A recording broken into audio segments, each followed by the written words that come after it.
के लिए इच्छुक हो आकर के रुक्मिणी और श्री कृष्ण भगवान का पद प्रक्षालन माने पांव पोछ करके उन्हें कुछ आशीर्वाद प्रदान करें।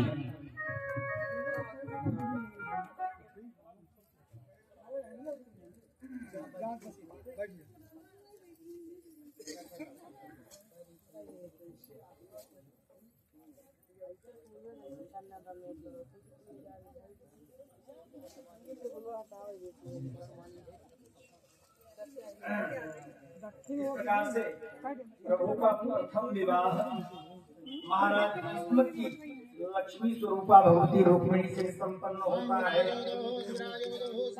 रुक्मिणी साक्षात लक्ष्मी है।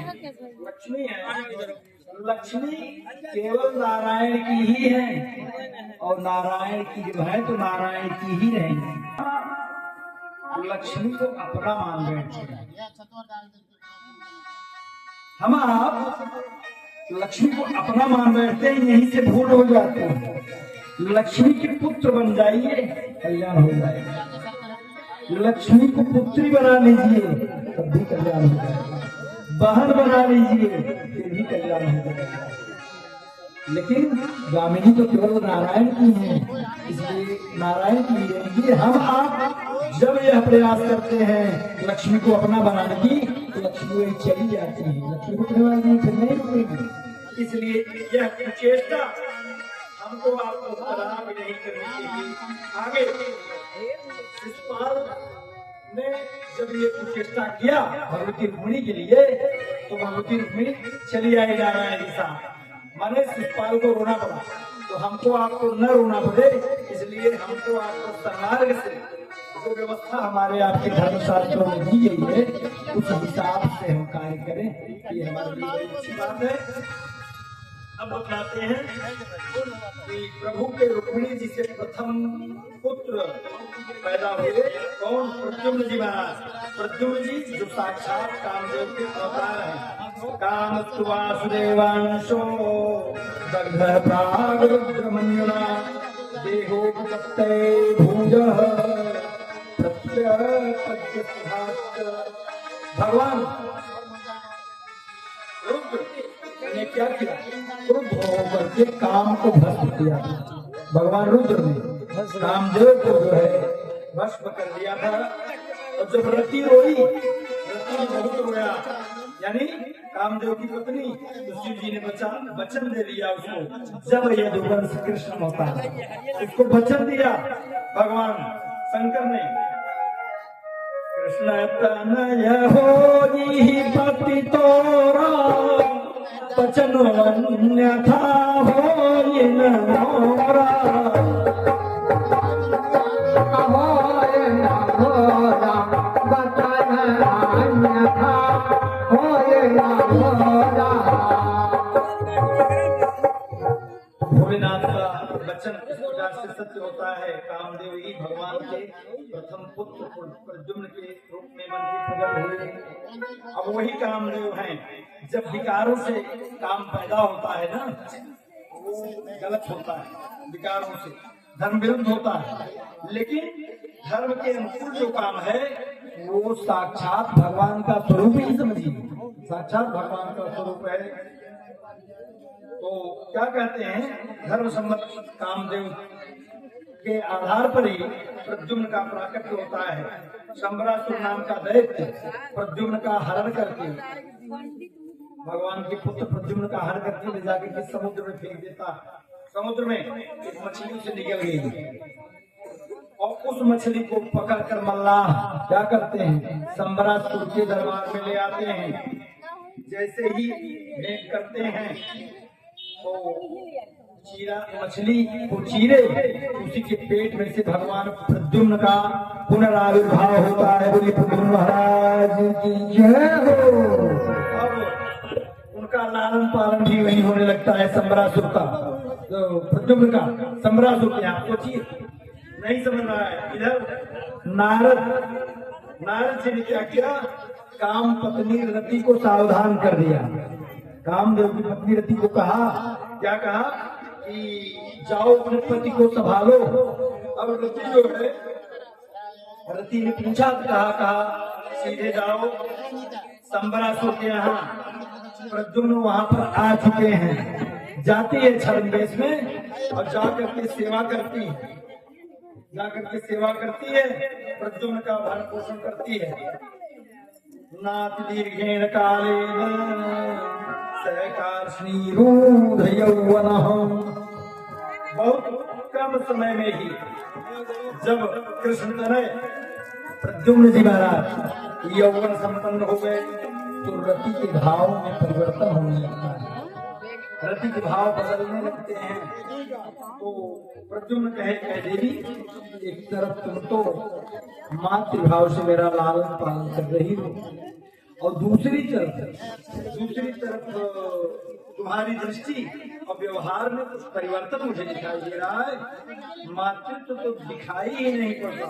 मातृभाव अतिक्रम्य, मातृभाव का अतिक्रमण करके, माता के भाव का अतिक्रमण करके क्या वर्त से काम नहीं था। तुम मुझसे जो व्यवहार कर रही हो जैसे कामिनी होती है, कामिनी वह अपने पति से, प्रियतम से या अपने प्रेमी से जो जिस भाव से रहती है उस भाव से तुम जो है मेरे साथ हो। तो कौन हो तुम? रति ने पूरी कहानी बताई।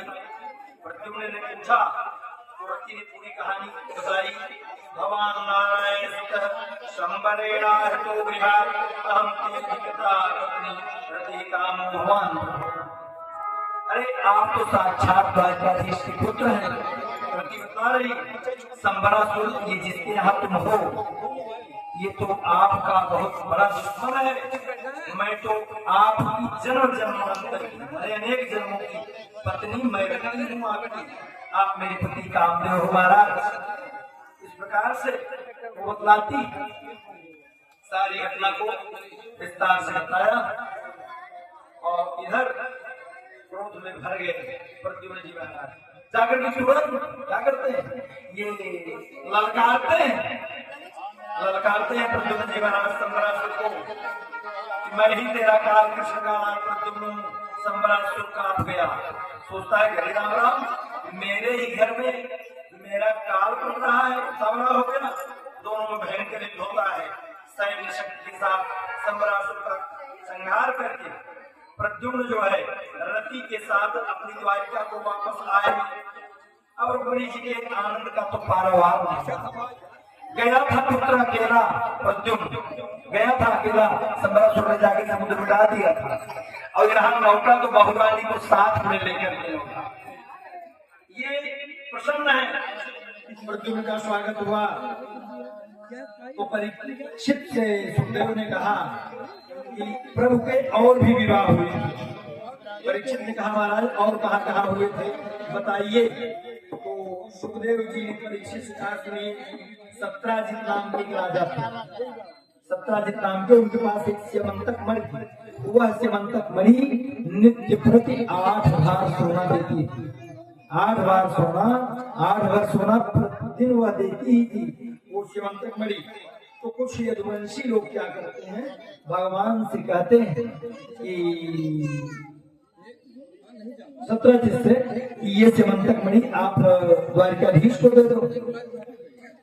वो जो है इनकार कर देता है। सत्राजित इनकार करता है और सत्राजित का जो छोटा भाई था वो उस मणि को गले में धारण करके शिकार खेलने जाता है और जंगल में गया तो शेर के हाथों मारा गया। सत्राजित का भाई जब लौट कर घर नहीं आया तो सत्राजित ने समझा कि श्री कृष्ण ही मेरे भाई की हत्या करा करके मणि को ले लिया। अब वह अपनी पत्नी से कहता है कि देवी मुझे तो शंका है यह जो कन्हैया है ना वही ऐसा कर सकता है, लेकिन अभी जब तक प्रमाण न मिल जाए तब तक किसी से कहना नहीं। करने से जपन जना, लेकिन औरतों से बात बड़े जल्दी फैलती है। करने एक कान से दूसरे कान में, दूसरे से तीसरे में। उन्होंने कहा कि देवी किसी से भी कहना नहीं, प्रमाण मिल जाएगा तब बताएंगे, लेकिन औरतों के कान में जो बात आ जाए तो जब तक 2-4 लोगों से कहेंगे नहीं हजम नहीं होगा, बीमार रहेंगे जान लीजिए। इसलिए वो तुरंत जो है बात फैल गई। अब सारी जनता में जब चर्चा का विषय बन गया कि शिवंतक मणि को द्वारकाधीश ने ले लिया। तो जान लीजिए बचपन लोग कहते क्या है कि बचपन की आदतें जाती नहीं है। शुरू में यो ग्वाला जो है माखन चोर था, चीर चोर था, रणचोर भी था। तो ये जान लीजिए बचपन में ही था। अब बड़ा हो गया धीरे जवाहरात चुराने लगा। पहले साधारण चीजें चुराता था, अब सब लोगों की भाषा बदल गई। अब भगवान कृष्ण ने जब ये बात सुनी, भगवान ने कहा राम राम, ये तो मुझे गजब कलंक लग गया। अब भगवान उस अपने कलंक को उतारने के लिए भगवान उस मणि की खोज में निकल जाते हैं। मणि की खोज में भगवान निकलते हैं, जंगल में जाते हैं। जंगल में उसका भाई मरा हुआ मिलता है। आगे जाते हैं तो जाम्बवती जो जामवंत जी की पुत्री थी, वह शिवंतक मणि लेकर के वह खेल रही थी और वह देखती है तो डर के मारे चिल्लाती है, पिताजी देखो कौन आ रहा है। जामवंत जी क्या करते हैं, जामवंत जी ने देखा, जामवंत जी ने जब देखा कह रही मेरे घर में बिना अनुमति के कौन प्रवेश कर रहा है। जामवंत जी तुरंत उछल करके भगवान की छाती में एक मुक्का मारे। जब जामवंत जी ने मारा तो भगवान ने भी 2 मुक्का मारा। तुरंत जामवंत जी को जड़ दिया। फिर मुक्केबाजी प्रारंभ हो गई दोनों में। 27 दिन तक युद्ध चलता है। 27 दिन तक युद्ध चला लगातार। 28वें दिन भगवान ने तुरंत जामवंत को पटका और जो ही उसकी छाती पर सवार हुए, जामवंत तुरंत हाथ जोड़ करके बोलता है, महाराज जी आपकी जय हो, मैं पहचान गया, आप वही मेरे राम हो त्रेता में जो थे, त्रेता वाले राम जी आप ही हो, पहचान निकल गया महाराज। तुरंत जो है प्रणाम करता है, विनती करता है। रघुकुल में सूरज समान हो तुम, है राम तुम्हारी जय हो। रघुकुल में सूरज समान हो तुम, है राम तुम्हारी सूरज समान हो तुम, हे राम तुम्हारी जय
सरकार ये जान लीजिए कि मैं पहचान गया आप ही मेरे राम जी हो।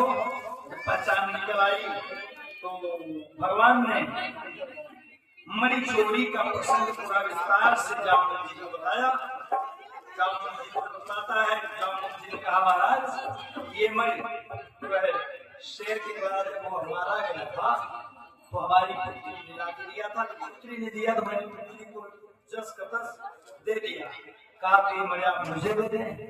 कहा बेटी को जो चीज दे दी जाती है तो बेटी से ली नहीं जाती।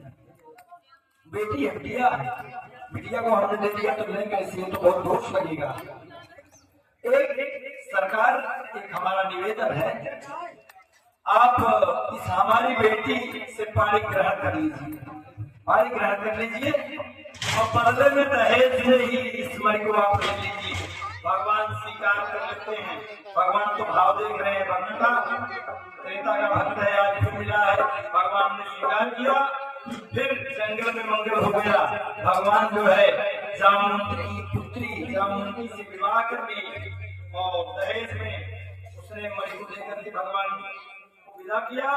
भगवान द्वारिका लौट कर आए। अब भगवान आते हैं, सत्राजित को बुलाते हैं। सत्राजित लज्जित होता है, बुला करके उसके हाथ में मणि दे दी। अब वो सत्राजित जो है लज्जित हो गया।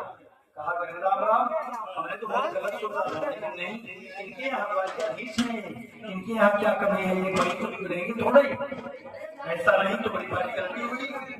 ये जान लीजिए।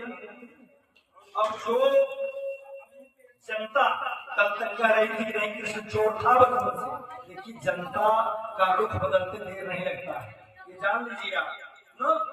अब सत्राजित क्या करता है, वो कहता है महाराज अब इसको आप ही रखो, आप ही रखो। भगवान ने कहा नहीं, मैं इसको अगर रख लूंगा तो गड़बड़ हो जाएगी। कहा नहीं, उसके बदले में हमारा एक निवेदन है। सत्राजित की लड़की थी सत्यभामा। सत्राजित ने कहा महाराज एक निवेदन है, ये जो मेरी सत्यभामा नाम की लड़की है इसका पानी ग्रहण आप कर लो महाराज और बदले में ये ले लो। कहा ठीक है, मैं पानी ग्रहण कर ले रहा हूँ। पानी ग्रहण कर लिए सत्राजित, ये भगवान का माने तीसरा विवाह हो गया। तीसरा विवाह जो है सत्यभामा से कर ली, लेकिन वो दे रहा था, कहा मणि मैं नहीं लूंगा।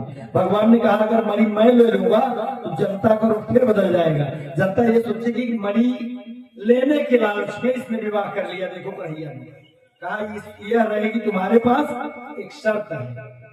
एक शर्त क्या है, यह मणि प्रतिदिन जो 8 भर सोना देती है, प्रतिदिन आप उस सोने को मेरे यहाँ भेजते रहना, माने अधिकार मेरा रहेगा, लेकिन रहेगी तुम्हारे यहाँ, मैं उसको लूंगा नहीं। इस प्रकार से भगवान ने विवाह किया। अब वो भगवान विवाह करके आए। अब सत्राजित जो है ये लज्जित होता है।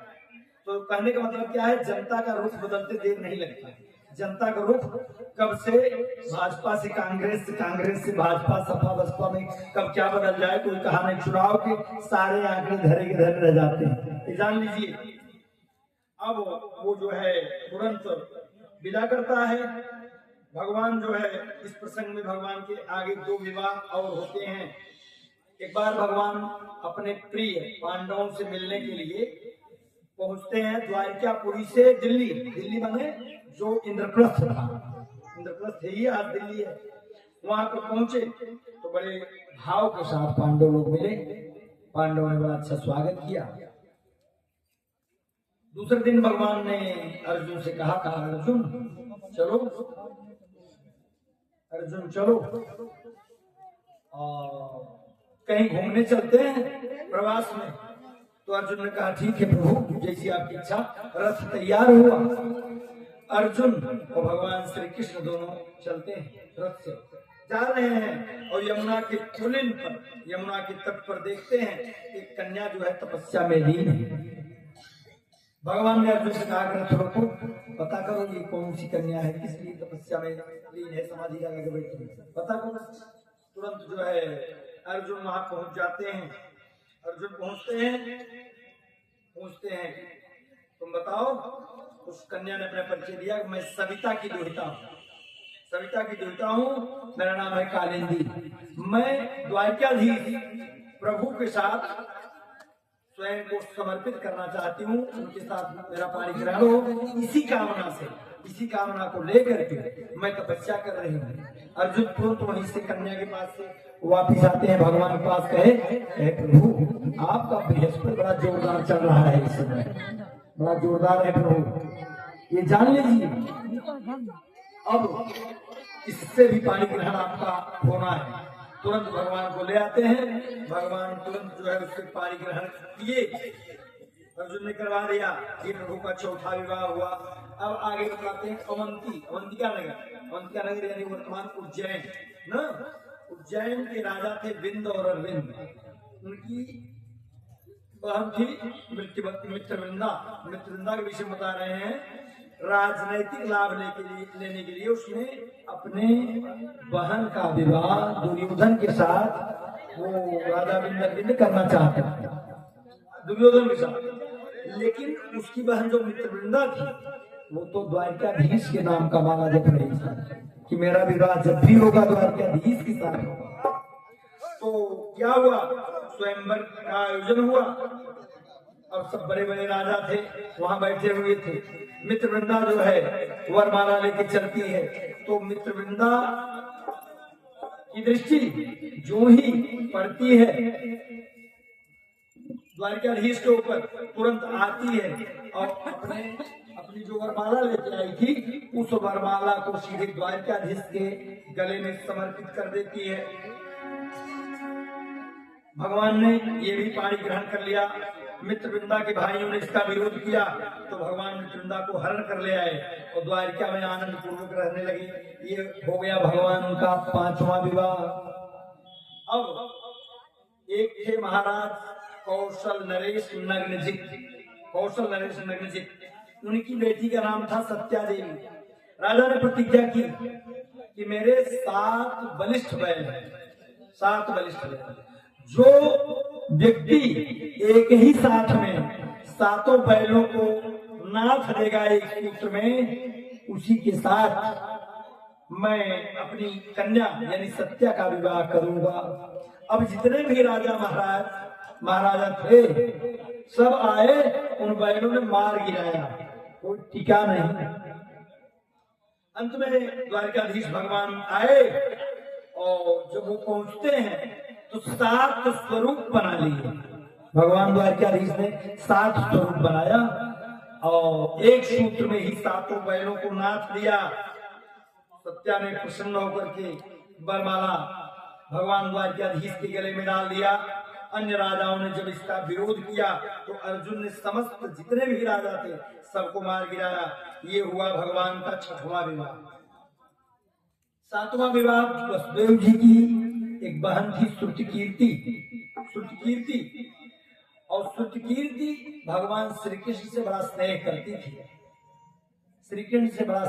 थी, और श्रुतिकीर्ति जो है ये भगवान की बुआ जी लगी। ये जान लीजिए, प्रगाढ़ संबंध बनाने के लिए श्रुतिकीर्ति ने अपनी बेटी भद्रा का विवाह श्री कृष्ण से कर दिया, द्वारकाधीश के साथ संपन्न कर दिया। ये प्रभु का 7वां विवाह हो गया। तमाम लोग कहते हैं अरे भाई ये विस्मय की बात है, कैसे जो है भद्रा का विवाह इनके साथ हुआ न? तो जब भगवान ने सुभद्रा का विवाह कुंती बुआ लगती थी अर्जुन के साथ भगवान ने किया, वह विवाह हो सकता है, तो क्या यह भगवान का विवाह जो है भद्रा के साथ नहीं हो सकता?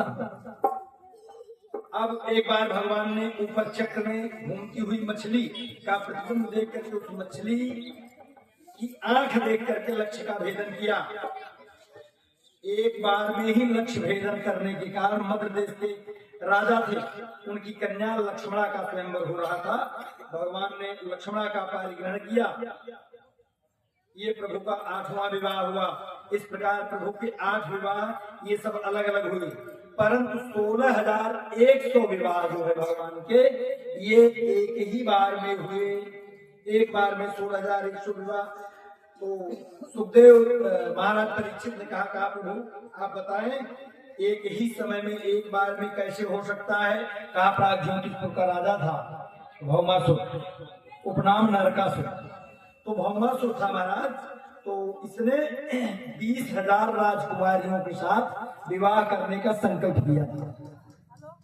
जिन जिन राजाओं के यहाँ यह आक्रमण करता उनकी राजधानी पर, तो उनके यहाँ जितनी भी राजकुमारियां होती सबको जो है क्या करता, अपहरित करके ले आकर के अपने यहाँ जो है रख लेता सबको। और इस प्रकार से जो है राजकुमारियां जितनी होती सब इसके यहाँ पड़ी रहती। तो क्या करता, ये राजकुमारियों का हरण करते करते करते करते संख्या कितनी हुई? 16,100, यानी अभी 20,000 नहीं पहुंचा। तो भगवान को पता चला, सभार्यो गरुणारूढ़ प्राग ज्योतिषपुर में भगवान क्या किए? सभार्यो माने अपनी भार्या के साथ सत्यभामा को भगवान विशेष स्नेह करते थे, विशेष प्रेम करते थे। तो सत्यभामा को साथ में लेकर के गरुड़ारूढ़ गरुड़ पर आरूढ़ होकर के प्राग ज्योतिषपुर में, प्राग ज्योतिषपुर यानी भौमासुर की राजधानी में भगवान प्रवेश कर जाते हैं। और नगर में जैसे ही भगवान प्रवेश किए तो मुर नाम का एक दैत्य था जो कि 5 मुख वाला था। मुर नाम का दैत्य भगवान पहुंचते हैं तो मुर नाम का दैत्य भगवान को मारने के लिए दौड़ता है। तुरंत भगवान क्या करते हैं, अपने सुदर्शन चक्र से उसके 5 सिर काट देते हैं। मुर नामक दैत्य का वहीं अंत हो जाता है, प्राणांत हो जाता है।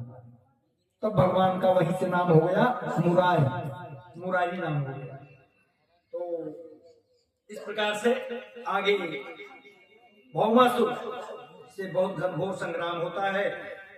तो संग्राम के पश्चात में अब भूदेवी जो है प्रकट होती हैं, उसके पापों को बतलाती हैं। भगवान ने भौमासुर का अंत किया और बड़ी स्तुति की भूदेवी ने। बंदीगृह में जाकर के भगवान ने क्या किया, वो जो राजकन्याएं 16,100 थी उनको जो है भगवान वहां से बंदीगृह से खुलवा देते हैं, छुड़वा देते हैं। राजकुमारियां प्रसन्न होकर के प्रभु को प्रणाम की, बोली सरकार आपने तो मेरा उद्धार किया, बड़ी अच्छी बात रही, लेकिन प्रभु अब आप बताओ। कहा क्या? कहा प्रभु हम तो बंदीगृह में थी, राजा के यहाँ थी, पर घर राजा के यहाँ थी, अविवाहित हम हैं। आपने तो मुझे छुड़ा दिया, लेकिन हम इस स्थिति में हैं कि अपने पिताजी के यहाँ भी नहीं जा सकते और कोई मेरा वरण नहीं करेगा, मुझसे शादी विवाह कोई करेगा नहीं। तो अब बताइए हम क्या करें? भगवान ने कहा चिंता मत करो, घबराओ मत। जिसके लिए सारे रास्ते बंद हो जाते हैं उसके लिए मेरे रास्ते सदैव खुले रहते हैं, चिंता मत करो। जिसने नवजीवन दिया है वही जीवन को सार्थक बनाएगा।